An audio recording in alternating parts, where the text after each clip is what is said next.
O jejum é uma abstenção voluntária e deliberada de alimentos, com o objetivo de se dedicar à oração. De um modo geral, no jejum, nos abstemos apenas dos alimentos sólidos, mas em algumas ocasiões nos abstemos de água também, por curto período de tempo. No Sermão do Monte, Jesus ensinou aos seus discípulos como o jejum deve ser observado. E nesse ensinamento, ele inclui também instruções sobre a finalidade do jejum. Nunca deveria ser feito para impressionar aos outros. Tudo indica que ele acreditava que os discípulos iriam jejuar, pois disse: quando jejuardes, e não se jejuardes. Ele próprio nos deu o exemplo. Jesus, cheio do Espírito Santo, voltou do Jordão e foi guiado pelo mesmo Espírito no deserto durante 40 dias, sendo tentado pelo diabo. Nada comeu naqueles dias, ao fim dos quais teve fome. Lucas 4, 1 e 2. Após esse jejum, Lucas registra que Jesus, no poder do Espírito, regressou para a Galiléia. Pelos versículos que eu acabei de citar, podemos deduzir que o fato de uma pessoa ter recebido a plenitude do Espírito Santo não quer dizer que necessariamente ela andará no poder do Espírito. Acredito que o meio pelo qual se obtém poder, principalmente poder em oração, é jejuar e orar. O ministério de Paulo também começou com jejum e oração. Ele testificou para a igreja de Corinto, que comprovava seu ministério por sua disciplina espiritual, nas vigílias, nos jejuns. 2 Coríntios 6, 5. Mas o apóstolo estava acostumado a jejuar e orar. Vigílias significa noites de oração. A igreja primitiva jejuava e orava em cultos públicos com o objetivo de saber a vontade de Deus. Lemos em Atos 13 como o Espírito Santo pôde dar orientações claras à igreja. Havia na igreja de Antioquia profetas e mestres: Barnabé, Simeão, por nome de Níger, Lúcio de Cirene, Manaém, Colasso de Herodes, o tetrarca, e Saulo. E servindo eles ao Senhor e jejuando, disse o Espírito Santo: separai-me agora Barnabé e Saulo para a obra a que os tenho chamado. Então, jejuando e orando, os despediram, e aqueles dois apóstolos, Barnabé e Paulo, fundaram novas igrejas, ensinaram aos crentes a mesma prática de jejuar e orar, que haviam aprendido em Antioquia. E tendo anunciado o evangelho naquela cidade e feito muitos discípulos, voltaram para Listra, e Icônio, e Antioquia, fortalecendo a alma dos discípulos, exortando-os a permanecer firmes na fé, e mostrando que através de muitas tribulações nos importa entrar no reino de Deus, e promovendo-lhes em cada igreja a eleição de presbíteros, depois de orar com jejuns, os encomendaram ao Senhor em quem haviam crido. Atos 14, 21 ao 23. Este verso mostra que o jejum e a oração eram elementos vitais para a obtenção de orientação do Espírito Santo, antes de se ordenarem os líderes da igreja. O jejum associado à oração predispunha a igreja primitiva para ter clareza de mente e espírito, a fim de estabelecer seus fundamentos. Mas jejum e oração não apenas favorecem a clareza de mente e espírito, trazendo até nós a voz do Espírito Santo e sua orientação. Eles são importantes também para obtermos vitórias nos campos espiritual e material. Nós vamos ver um exemplo disso no Antigo Testamento. Josafá, rei de Judá, recebeu a informação de que havia um exército inimigo que se agrupava para atacar seu país. Era um exército composto de homens de Moabe e Amon, que se aproximava das fronteiras de Judá. Nós que moramos na Coreia do Sul, sabemos o que é ver um exército entrincheirado junto à nossa fronteira. Em vez de entrar em luta, pois não tinham armamentos, o rei resolveu usar os recursos espirituais. Proclamou um jejum nacional. E todo o povo se reuniu, homens e mulheres, meninos e meninas, e jejuaram e buscaram ao Senhor, pedindo sua intervenção. E o resultado disso foi que Deus conquistou uma gloriosa vitória. O Senhor orientou o rei, mostrando-lhe como deveria lutar contra o inimigo. Tenho certeza de que nunca houve uma batalha como aquela. Josafá designou alguns homens para louvarem o Senhor diante do exército. Quando o inimigo viu aquilo, houve uma grande confusão em seu acampamento. Os homens puseram-se a lutar uns contra os outros. E os israelitas, depois, levaram 3 dias recolhendo os despojos da batalha, já que Deus lhes dera vitória, sem que precisassem recorrer aos armamentos. Isso está em 2 Crônicas 20. Quando começamos a jejuar, temos que assumir a atitude mental correta.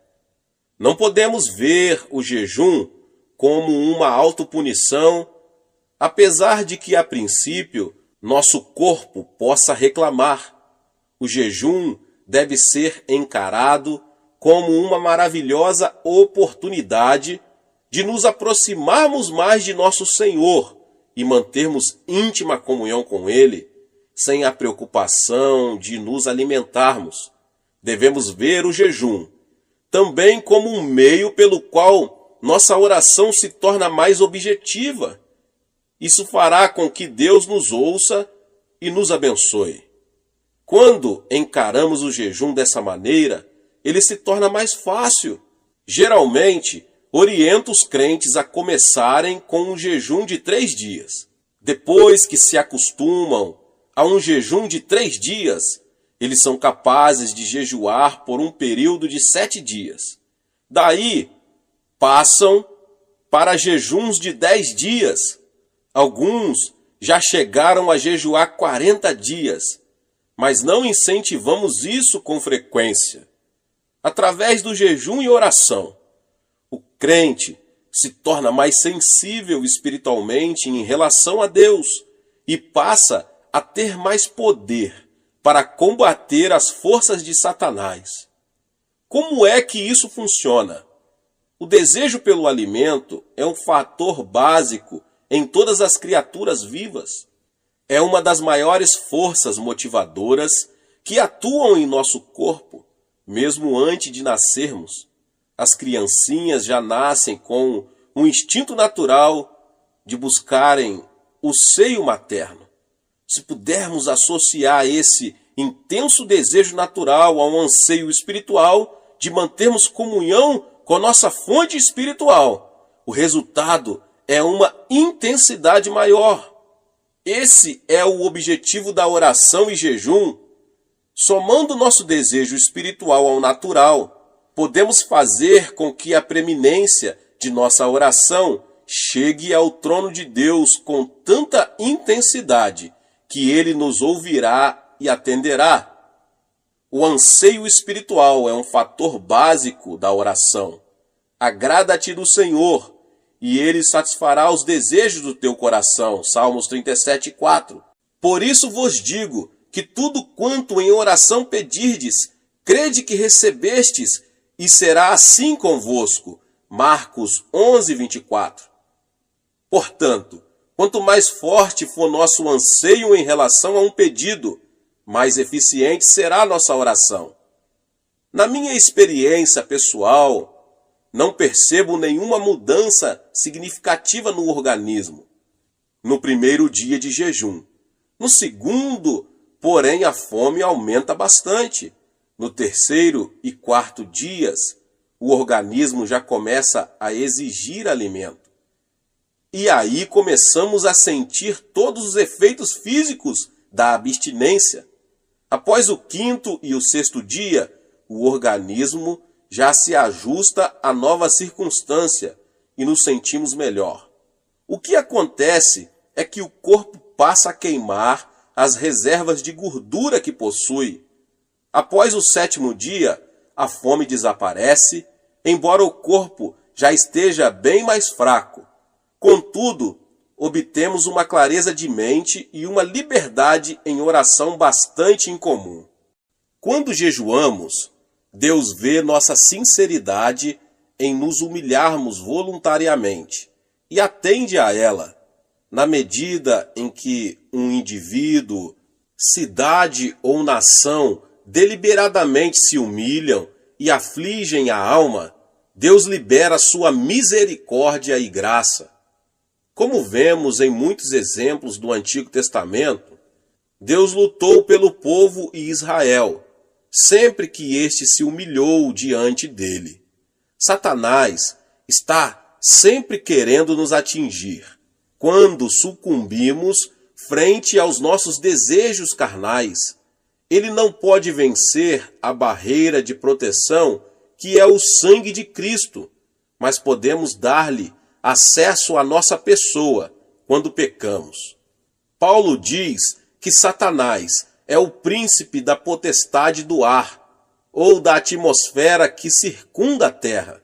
E na epístola de Judas lemos o seguinte: ora, estes da mesma sorte, quais sonhadores alucinados, não só contaminam a carne, como também rejeitam o governo e difamam autoridades superiores. Contudo, o arcanjo Miguel, quando contendia com o diabo e disputava a respeito do corpo de Moisés, não se atreveu a proferir juízo infamatório contra ele. Pelo contrário, disse: o Senhor te repreenda. Estes, porém, quanto a tudo o que não entendem, difamam, e quanto a tudo o que compreendem por instinto natural, como brutos sem razão, até nessas coisas se corrompem. Judas capítulo 1, 8 ao 10. Os versos que eu acabei de citar revelam um fato muito significativo sobre nosso adversário, o diabo. Satanás é um príncipe com um poder considerável. E Judas diz também que ele não pode ser tratado levianamente, como alguns crentes costumam fazer. Embora seu poder sobre a propriedade divina tenha sido destruído, ele ainda é um oponente muito perigoso. Jesus afirmou o seguinte: porque aí vem o príncipe do mundo, e ele nada tem em mim. Em outras palavras, Satanás não encontrava em Jesus nenhum ponto de apoio a partir do qual pudesse lançar um ataque contra ele. Nós também devemos viver de tal forma que o príncipe deste mundo não ache em nós terreno favorável que acolha seus ataques. Antes da Segunda Grande Guerra, a Alemanha criou uma rede de agentes leais em diversos países. Hitler sabia que precisaria de aliados leais se quisesse obter sucesso no seu projeto de conquistar o mundo. E ele denominou esse grupo de homens e mulheres a Quinta Coluna. Precisamos cuidar para que não haja em nós nenhuma quinta coluna que se alie a Satanás. E como conseguimos isso?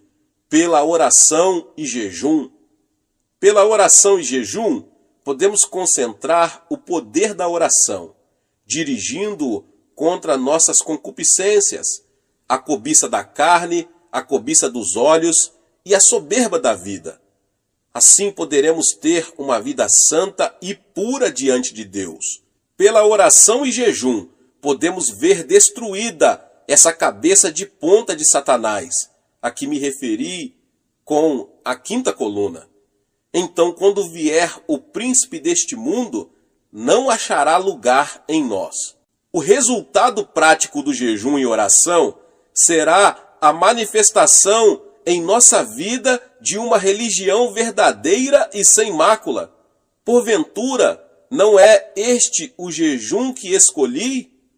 Que soltes as ligaduras da impiedade, desfaça as ataduras da servidão, deixes livres os oprimidos e despedaces todo o jugo? Porventura, não é também que repartas o teu pão com o faminto e recolhas em casa os pobres desabrigados, e se vires o nu, o cubras, e não te escondas do teu semelhante? Isaías 58, 6 e 7. O jejum pode romper as ligaduras da impiedade, libertar os oprimidos e produzir completa e total libertação. Temos aí a ordem de despedaçar todo jugo. Quando vemos outros sob pesado jugo, ou nós mesmos nos sentimos subjugados, podemos desfazer o jugo com jejuns e orações, quer sejam problemas de saúde, de relacionamento na família ou nos negócios, eles podem ser removidos. Como eu já ensinei, já preguei, o Monte da Oração é um local dedicado ao jejum e à oração. Não tem por objetivo sanar os problemas apenas dos que ali se encontram. Ali intercedemos também por milhares de pessoas que escrevem para nossos escritórios em Nova York. Depois que os pedidos de oração que nos chegam diariamente saem da minha mesa e são apresentados para oração em nossa igreja, são enviados ao Monte da Oração. Cada intercessor recebe um pedido que a essa altura já foi trazido para o coreano. E essa pessoa ora e jejua até sentir em seu coração o testemunho do Senhor de que ele já ouviu e a resposta já está sendo enviada. Jejuando, nossos intercessores se tornam sensivelmente mais conscientes da importância do pedido. Assim, eles podem visualizar o problema pelo qual oram, bem como a resposta. Recebemos muitos testemunhos a respeito de orações atendidas, e são tantos que eu falaria por muito tempo, por muitas horas, vários e vários testemunhos. O fato é que já aprendemos que Deus atende às petições acompanhadas de jejum. De todas as partes do mundo chegam pessoas para jejuar e orar aqui no Monte da Oração, em busca de um milagre, aqui em minha igreja na Coreia. Alguns anos atrás, veio aqui uma pessoa que sofrera uma paralisia infantil. Ela ouvira falar dos milagres que ali ocorreram e tomou a firme determinação de vir, sem se preocupar com as dificuldades físicas que a viagem traria para ela. Após uma viagem de 5 dias de navio, ela chegou ao porto e ali foi recebida por um dos membros de nossa igreja, que a ajudou a pegar o trem.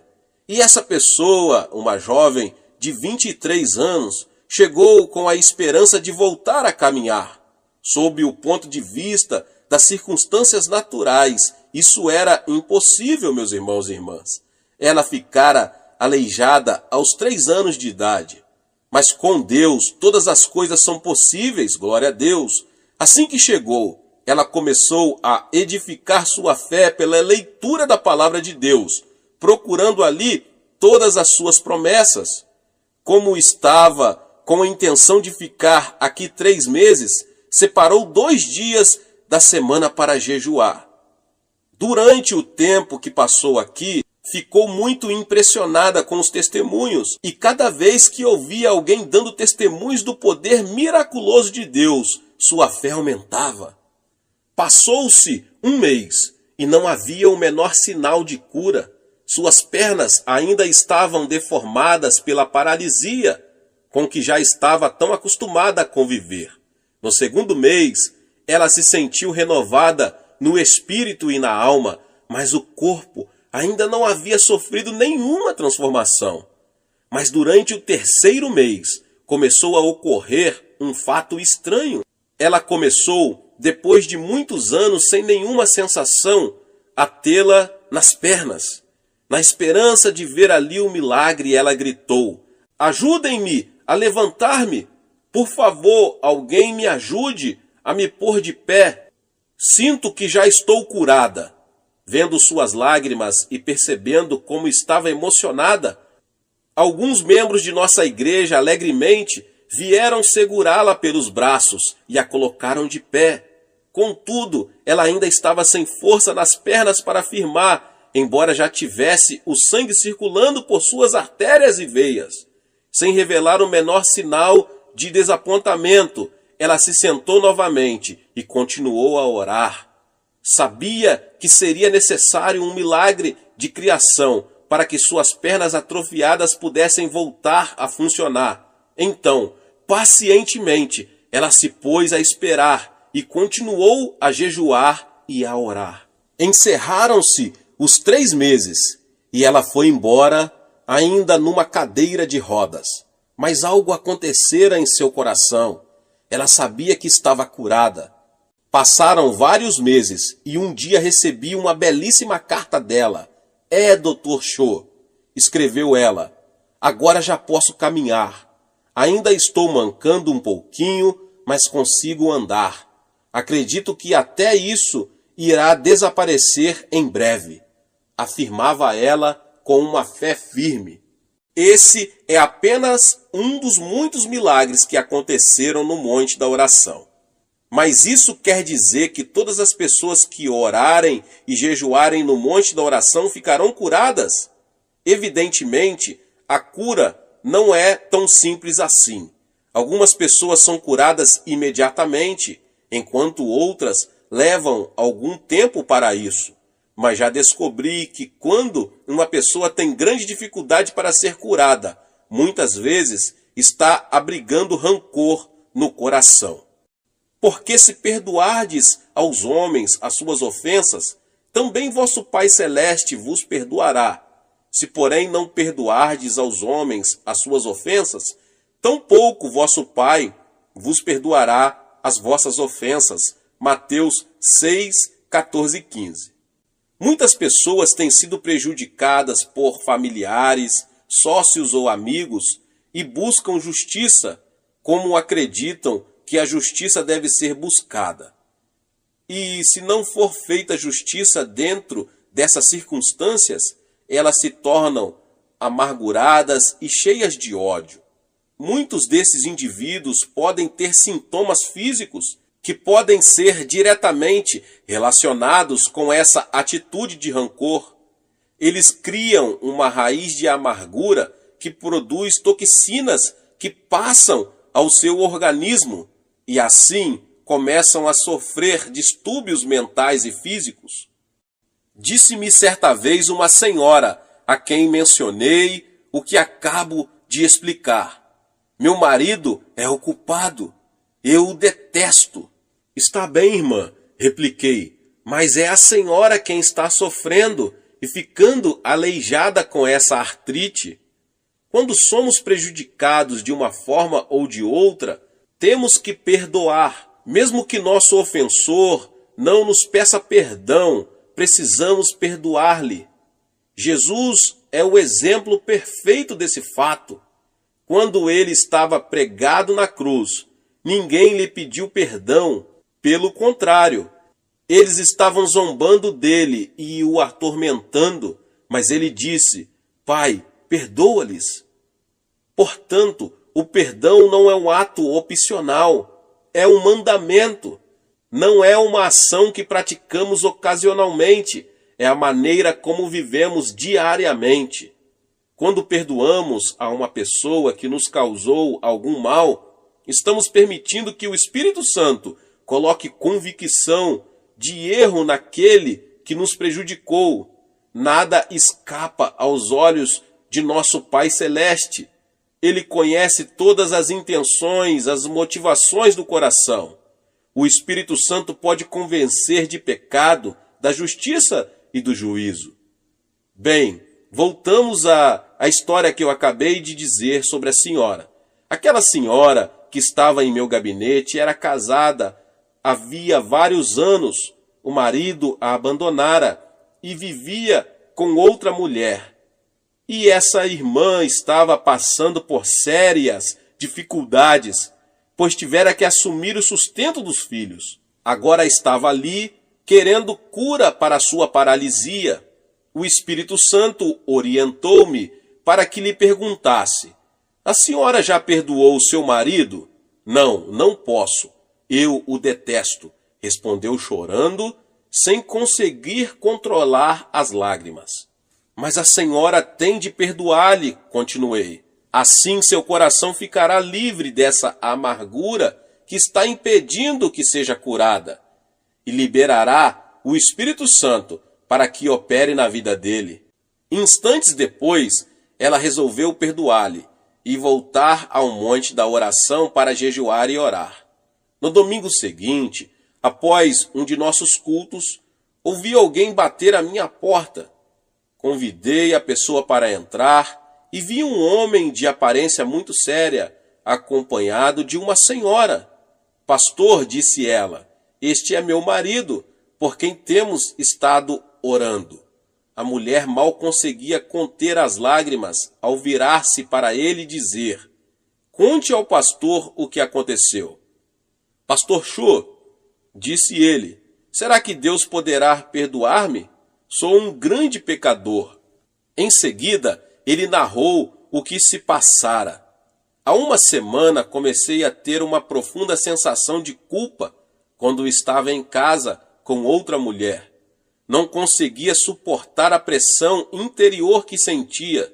De repente, comecei a pensar na minha esposa e filhos que abandonara, e não conseguindo me livrar do senso de culpa que sentia. Quando chegou o domingo, resolvi vir à igreja com a esperança de receber perdão e me sentir melhor. Ali, então, vi minha esposa sentada do outro lado do salão. Naquele momento, resolvi pedir perdão a ela e a Deus. Será que Deus poderá perdoar-me? Claro, Ele pode perdoar-lhe, respondi. Em seguida, orientei-o para fazer uma oração, e ele aceitou a Jesus como seu Senhor e Salvador.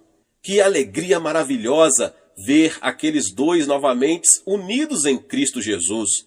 Aquela mulher continuou a jejuar e a orar, e mais tarde pôde sair de sua cadeira de rodas completamente curada. Mas ela já fora curada interiormente por causa do perdão, antes mesmo de ser curada fisicamente pela cura divina. Não quero dizer com isso que todas as pessoas que estão aleijadas ou com algum empecilho estão sofrendo devido a problemas de rancor. Contudo, muitas poderiam ser curadas se apenas se dispusessem a aprender a perdoar. Se você que ouve essa palavra e tem dificuldade em perdoar alguém, não deixe que seu orgulho tome conta da situação e impeça que você obedeça a palavra de Deus. Tome logo a decisão de caminhar a segunda milha e abandone sua atitude de autoafirmação, perdoando aquela pessoa. Aí então experimentará uma grande libertação e ficará livre das sensações de hostilidade para com o outro e se sentirá muito melhor. Deus resiste aos soberbos, mas concede graça aos humildes.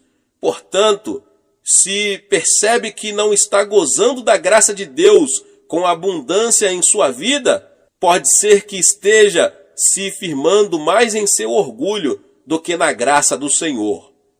O que você ganharia com isso? Apenas amargura, ressentimento e talvez enfermidade. A palavra de Deus diz em Tiago 5, 15, 16, e a oração da fé salvará o enfermo, e o Senhor o levantará. E se houver cometido pecados, ser-lhe-ão perdoados.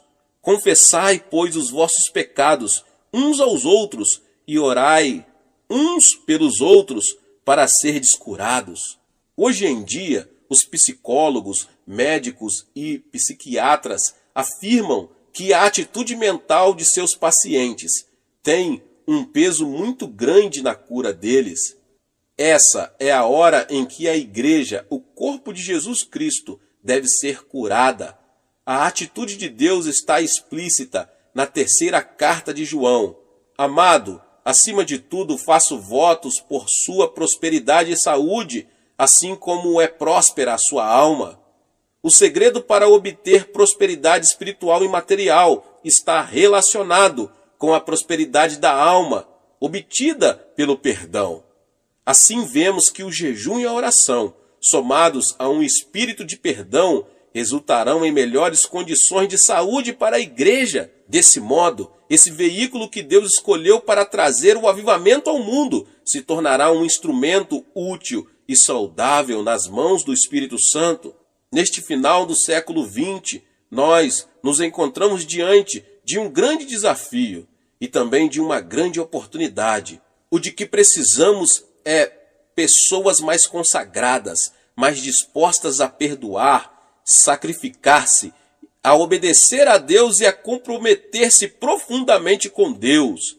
Já me coloquei à disposição do Espírito Santo para fazer o que estiver ao meu alcance, no sentido de ser um instrumento para vermos um avivamento e o crescimento da igreja na terra. Você quer se colocar ao meu lado e assumir essa posição em Cristo Jesus? Glória a Deus!